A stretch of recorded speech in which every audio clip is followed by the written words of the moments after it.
अगर मैं आपसे पूछूं कि आखिरी बार जब इंडिया ने ऑस्ट्रेलिया को ऑस्ट्रेलिया में जाकर हराया था तो इंडिया के सबसे बड़े मैच विनर्स कौन से थे?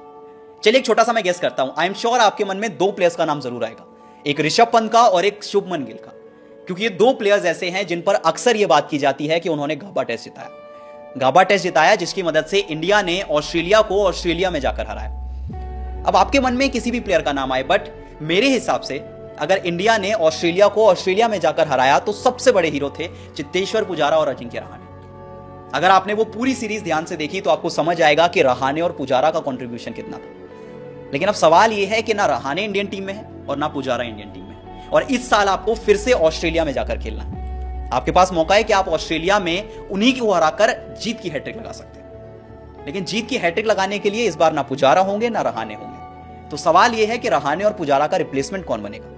क्या टीम इंडिया इन दोनों प्लेयर्स को वापस से बुलाएगी या इनका रिप्लेसमेंट ढूंढने की कोशिश करेगी? क्योंकि लगता नहीं है कि पुजारा रहाणे वापस आएंगे, क्योंकि इस टाइम रहाणे और पुजारा ना इंडिया के लिए खेल रहे हैं, ना उन्हें दुलीप ट्रॉफी के लिए चुना गया है, तो इंडियन टीम ने मूव ऑन कर लिया। तो सवाल यह है कि अब दोनों प्लेयर्स की जगह बॉर्डर गावस्कर ट्रॉफी में भला कौन से प्लेयर्स लेंगे?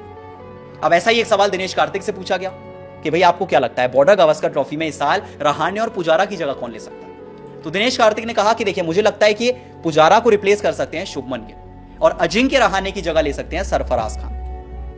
उन्होंने कहा कि देखिए ये दो प्लेयर्स हैं जो कि आइडियल रिप्लेसमेंट हो सकते हैं। दोनों प्लेयर्स ने जब से साल की शुरुआत की थी पहले इंग्लैंड सीरीज कमाल का परफॉर्म किया था, और दोनों के अंदर काफी टैलेंट है कि वो ऑस्ट्रेलिया में जाकर परफॉर्म कर सकते हैं जिस तरह से रहाणे और पुजारा ने किया था। इसके बाद उन्होंने बताया कि देखिए बड़े शूज हैं जो फिल करने हैं। देखने वाली बात होगी जब वो ऑस्ट्रेलिया में जाकर खेलेंगे, अगर मौका मिला तो वो किस तरह से इन शूज को फिल कर पाएंगे।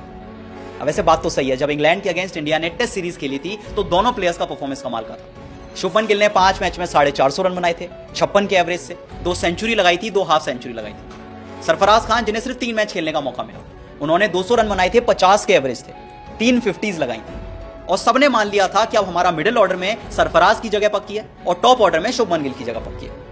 तो देखिए दिनेश कार्तिक ने तो कह दिया कि अब जब बॉर्डर गावस्कर ट्रॉफी आएगी तो रहाणे की जगह सरफराज लेंगे और पुजारा की जगह शुभमन गिल लेंगे।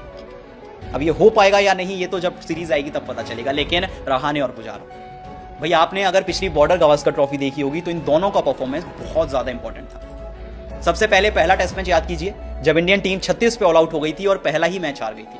विराट कोहली तो चले गए थे इंडिया का साथ छोड़कर, कप्तान बने थे अजिंक्य रहाणे। 1-0 पीछे हो जाने के बाद भी अजिंक्य रहाणे वो कप्तान थे जिसने इंडिया को जिताया था। इसके अलावा वो मैच विनिंग सेंचुरी कौन भूल सकता है जो मेलबर्न टेस्ट में आई थी। एमसीजी के मैदान पर अजिंक्य रहाणे ने क्या कमाल की पारी खेली थी और वही वजह थी कि इंडिया को वो विनिंग मोमेंटम मिल पाया था। इसके बाद तो फिर सिर्फ चेतेश्वर पुजारा की बात होनी चाहिए।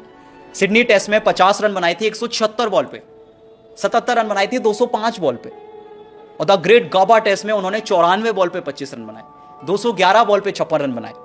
आई थिंक जितनी वैल्यू इन 25 रनों की है या 56 रनों की है उससे कहीं ज्यादा वैल्यू इन बॉल्स की है, 211 बॉल खेलने की, 94 बॉल्स खेलने की, क्योंकि ये वो टाइम था जब इंडियन टीम ये मैच हार सकती थी। नई बॉल और सामने quality pacers, Mitchell Starc, Josh Hazlewood और साथ में पैट कमिंस। पुजारा ही वो इंसान थे जो बॉडी पे बॉल खाते रहे, जो बॉल्स को रोकते रहे ताकि बाकी के प्लेयर्स आके अपना काम कर सके। आई थिंक चेतेश्वर पुजारा का जो कंट्रीब्यूशन था बॉर्डर गावस्कर ट्रॉफी में वो बहुत ज्यादा था। क्या शुभमन गिल उसको रेप्लिकेट कर पाएंगे, ये देखने वाली बात होगी। क्या आपको लगता है कि दिनेश कार्तिक ने जो कहा वो सही है? बॉर्डर गावस्कर ट्रॉफी में क्या शुभमन गिल और सरफराज खान वो प्लेयर्स होंगे जो कि रहाणे और पुजारा के रिप्लेसमेंट होने चाहिए? अगर आप एग्री करते हैं तो अच्छी बात है, नहीं करते हैं तो आप बताइए आपके हिसाब से किसको होना चाहिए। मुझे कमेंट सेक्शन में जरूर बताएं, और वीडियो पसंद आई तो वीडियो को लाइक और शेयर जरूर करें।